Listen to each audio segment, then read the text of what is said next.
वैसे तो एक सरकारी अफसर बनना हर युवा का सपना होता है, लेकिन जब इस संघर्ष में उन्हें जोहरी के रूप में अच्छे गुरु का साथ मिल जाए तो मंजिल का मिलना और भी आसान हो जाता है। जी हां, ग्वालियर में अपने अनुभव और कुशल मार्गदर्शन से कई युवाओं को उनकी मंजिल तक पहुंचाने के लिए वचनबद्ध है अभिज्ञा IAS के director doctor Jagmohan Dwivedi. Doctor Jagmohan Dwivedi अपने ऊर्जावान वक्तव्यों और अनुभव द्वारा लगातार कई वर्षों से युवाओं को सरकारी अफसर बना चुके हैं। UPSC और MPPSC की तैयारी में सिलेबस और बारीकियों पर जानकारी देते हुए डॉक्टर जगमोहन द्विवेदी ने स्वदेश 24x7 न्यूज चैनल से खास बातचीत की। हारा वही जो लड़ा नहीं, 12th फेल। ये उपन्यास है अनुराग पाठक का और इस उपन्यास के नायक हैं मनोज कुमार शर्मा, जो IPS अधिकारी हैं। उनके संघर्ष पर आधारित इसी उपन्यास पर इसी नाम से विधु विनोद चोपड़ा फिल्म बना रहे हैं। कुछ दिन पहले उसका टीजर रिलीज हुआ है। फिल्म 27 अक्टूबर को रिलीज होने वाली है। इस फिल्म की जो कहानी है, उस कहानी के कुछ और भी पात्र हैं। वास्तव में ग्वालियर में एक ग्रुप रहता है जो पीली कोठी में रहता है। उस ग्रुप में अंचल के आसपास के कुछ विद्यार्थी इकट्ठे होते चले जाते हैं और उनका संघर्ष शुरू होता है।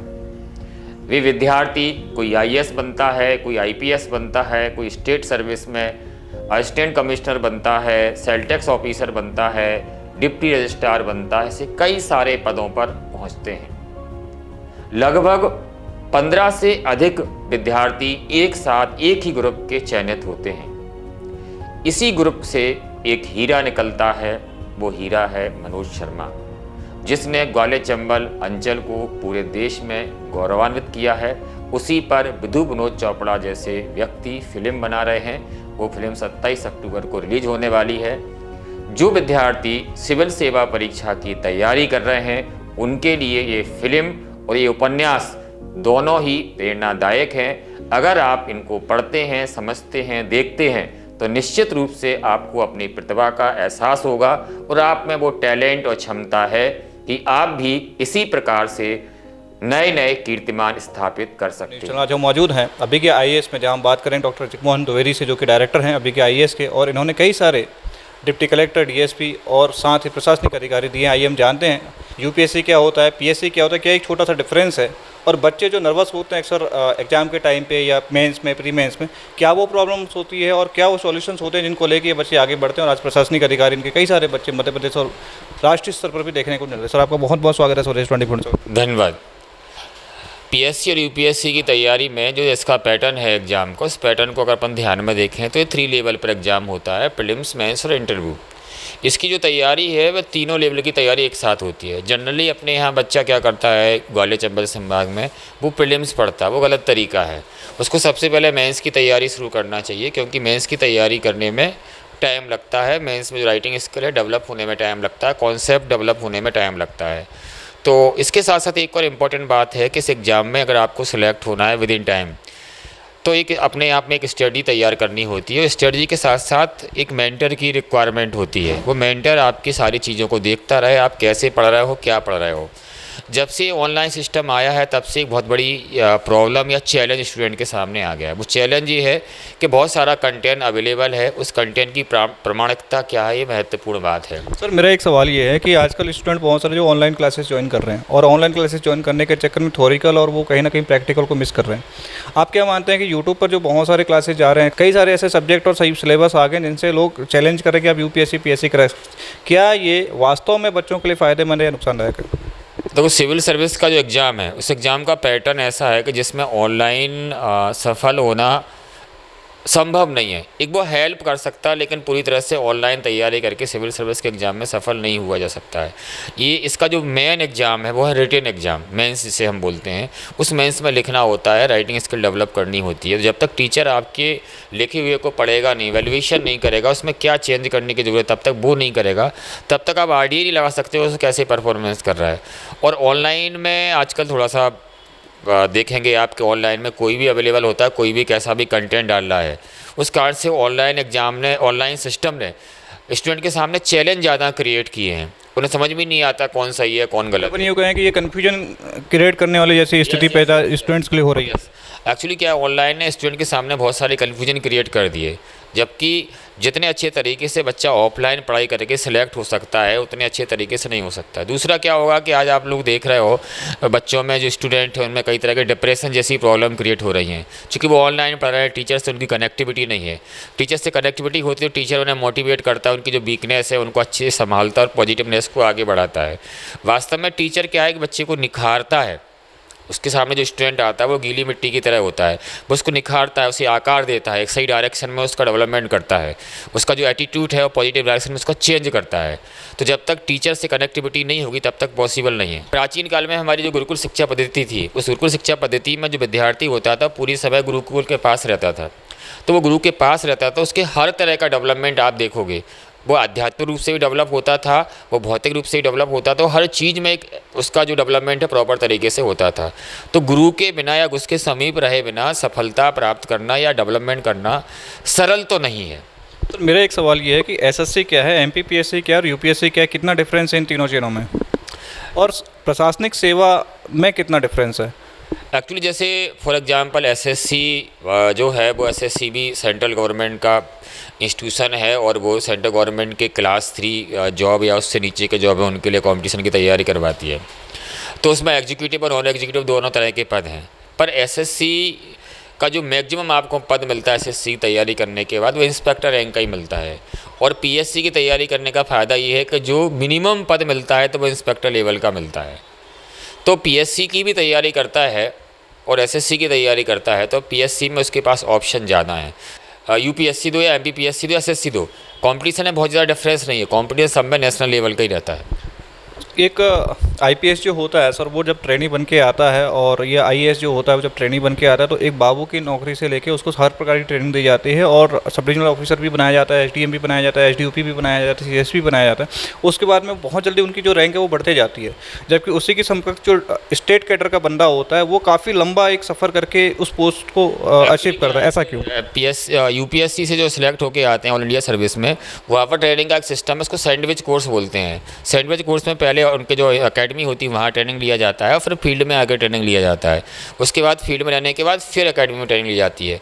तो जब वो फील्ड में ट्रेनिंग होती है उसको ऑन द जॉब ट्रेनिंग भी कहा जाता है। उस समय जो आईएएस बन के आता है उसको विभिन्न लेवल पर जो जहाँ काम करना है या जिस एरिया का उसे सुपरविजन और कंट्रोल करना है उस सब जगह उसको काम करके सिखाया जाता है।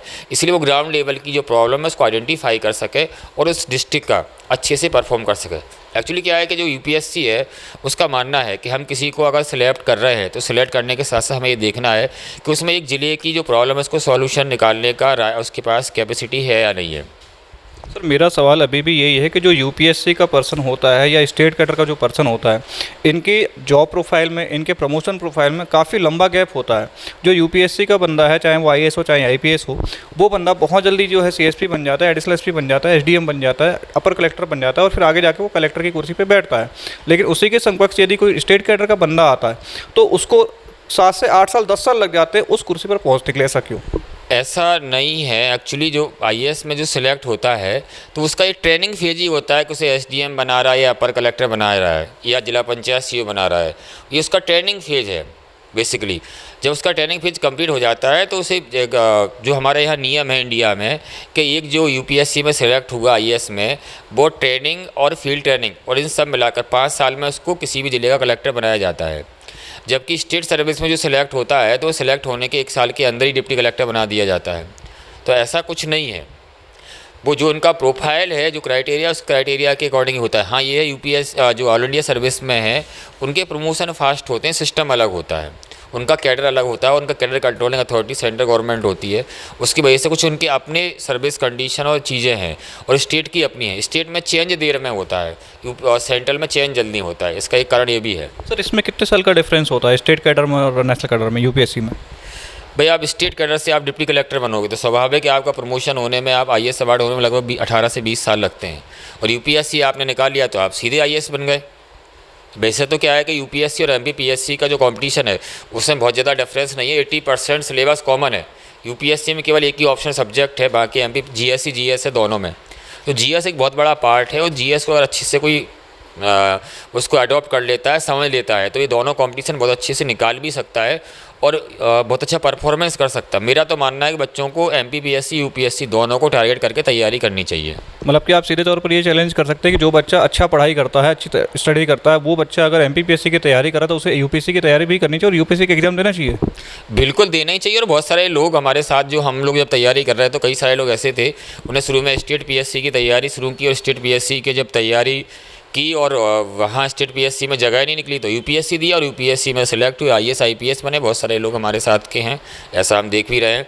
और हमारे साथ के मुरैना के मनोज शर्मा जी, उनके ऊपर अभी वो IPS है, उनके ऊपर 12th फेल मूवी बनाई जा रही है, विनोद चोपड़ा बना रहे हैं। मनोज शर्मा जौरा के पास जो बिलगांव है, एक छोटी सी जगह गाँव, वहाँ से वो बिलोंग करते थे और उन्होंने अपनी लाइफ में बहुत संघर्ष किया अपने आर्थिक स्थितियों और सारी चीज़ों को देखते हुए।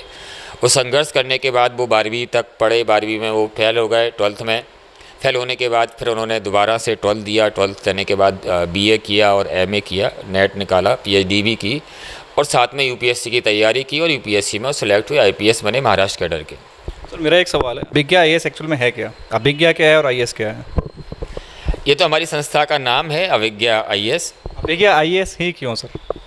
एक्चुअली हमारा जो मिशन है वो मिशन ये है कि हम ज़्यादा से ज़्यादा अपने ग्वालियर चंबल संभाग के बच्चों को UPSC में नहीं IAS में सिलेक्ट करवाएं। इस वजह से हमने इसका नाम रखा हुआ है। और अभिज्ञा का मीनिंग होता है सर्वोच्च ज्ञान। तो ज्ञान के माध्यम से, ज्ञान के तरीके के माध्यम से हम लोगों को उनके जीवन लक्ष्य को प्राप्त करने में सहयोग करने का काम कर रहे हैं। संसार में जितने भी तरीके हैं आगे बढ़ने के, उनमें सबसे अच्छा तरीका होता है वो होता है कि आप ज्ञान के द्वारा, योग्यता के द्वारा अपने लक्ष्य को प्राप्त करें। महात्मा गांधी जी कहते थे कि साध और साधन दोनों की पवित्रता आवश्यक है। यदि आपका विकास करना साध्य है तो उसके लिए साधन पवित्र होना चाहिए। और शिक्षा या ज्ञान अर्जन सबसे महत्वपूर्ण साधन है जो पवित्र भी है और आवश्यक भी है। और उसकी सबसे इम्पोर्टेंट बात यह है कि हम सिविल सर्विस की जो तैयारी करते हैं उससे ना केवल हमें अच्छा पद, अच्छा काम करने का अवसर मिलता है, लोगों के लिए काम करने का अवसर मिलता है, बल्कि हमारी जो स्वयं की पर्सनैलिटी उसमें बहुत सारे सकारात्मक परिवर्तन होते हैं। उसका सिलेबस इस तरह से डिज़ाइन किया गया है, अगर हम उस सिलेबस को देखें तो हमें हर सब्जेक्ट के बारे में इन्फॉर्मेशन होती है, हर सब्जेक्ट का हमें कॉन्सेप्ट हमें पता होता है।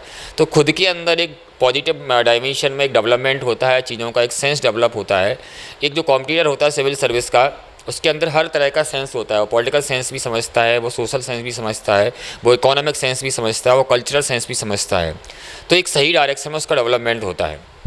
MPPSC या UPSC की तैयारी के लिए, स्टडी के लिए सर सोशल मीडिया कितना जानलेवा हो सकता है, कितना घातक हो सकता है? सोशल मीडिया तो हर चीज़ के लिए भी घातक ही है। वैसे तो सोशल मीडिया को अपन एक डेमोक्रेसी का अच्छा प्लेटफॉर्म मानते हैं, पर समस्या ये है उसमें बहुत सारी नेगेटिविटी है। तो उस नेगेटिविटी से बचा जाए।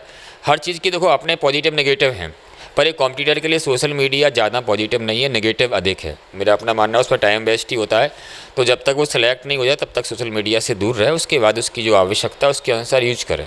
युवाओं को क्या संदेश देना चाहेंगे सर? युवाओं के लिए मेरा अपना मानना है और मेरा जो ऑब्जर्वेशन है, ग्वालियर चंबल संभाग के जो युवा हैं उनके सबसे अच्छी बात क्या है कि वो कम संसाधनों में बहुत अच्छा परफॉर्मेंस दे सकते हैं। संसाधन उनके विकास में बाधा नहीं है। मैं इतने दिनों से बहुत सारे युवाओं को पढ़ा रहा हूँ, उनके साथ भी रहा हूँ, मेरे साथ के लोग भी हैं, मेरे सीनियर भी है। तो वो कम संसाधन में भी उच्चतम पद प्राप्त कर सकते हैं। उनकी जो लड़ने की क्षमता है वो अधिक है। उनके प्रति जो अपना लक्ष्य है उसके प्राप्त करने की उनके अंदर इच्छा शक्ति बहुत अधिक है। तो उनका जो इच्छा शक्ति है, आत्मबल है, आत्मसंयम है, उसके द्वारा मेरा अपना मानना है कि यहाँ का युवा ज़्यादा अच्छा परफॉर्मेंस कर सकता है। उसको दिशा देने की आवश्यकता ज़रूर है, क्योंकि युवा के अंदर भटकाव भी आता है उतनी जल्दी। एक्चुअली क्या एक एज का फेज होता है, उसी फेज में उसको दुनिया की सारी चीज़ें अच्छी लगती हैं, सांसारिक चीज़ें भी अच्छी लगती हैं, और उसी फेज में उसको पढ़ाई करनी होती है, डेवलपमेंट करना होता है। तो अगर उसको सही दिशा मिल जाती है, सही डायरेक्शन मिल जाता है, सही मार्गदर्शन मिल जाता है, तो बहुत अच्छा परफॉर्मेंस में दे सकता है। यहाँ का युवा मेहनती है, यहाँ का युवा, उसका माइंड बहुत अच्छा है, और सबसे अच्छी बात ये है कि उसके अंदर इमोशंस हैं देश के प्रति, समाज के प्रति सेवा करने के, सेवा भाव उसके अंदर विद्यमान है। तो आपसे डॉक्टर जगमोहन द्विवेदी जिन्होंने बताया कि एक छोटा सा डिफरेंस UPSC में MPSC में सिर्फ एक सब्जेक्ट को लेकर है। कोई भी बच्चा या कहीं का भी कोई भी बच्चा MPPSC की तैयारी कर रहा है, नॉर्मल लोग स्टेट PSC की तैयारी कर रहा है, तो वो UPSC भी दे सकता है, बट उसे थोड़ी सी मेहनत करने की आवश्यकता है। ऐसे ही नई नई जानकारी और बहुत सारी चीज़ों के लिए लगातार हम चर्चा करते रहेंगे डॉक्टर जगमोहन द्विवेदी के साथ। तब तक देखते रहिए स्वदेश 24/7 ग्वालियर।